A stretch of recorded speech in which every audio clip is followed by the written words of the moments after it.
Okay guys, I'm just doing a quick video. I'm having trouble starting my Harley.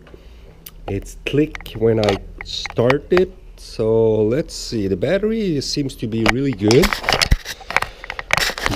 Let's try to do something like that. So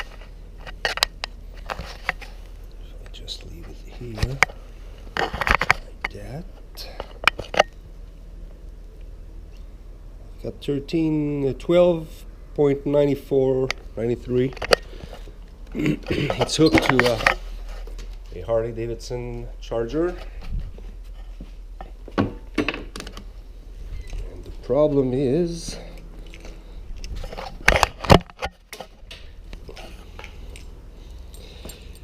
we hear the fuel pump. We hear everything's doing its things. But the clicking, I'm not sure.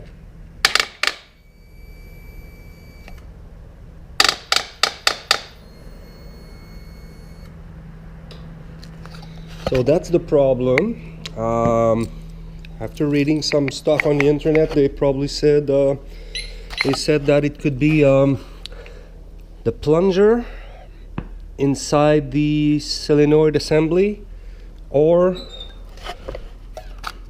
one of them, the starter relay. So I don't know what you guys think.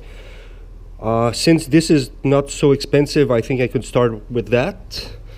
And the plunger, that will be something else, because I think it's underneath the bowl, the oil pan here. So let me know what you think. Thanks guys.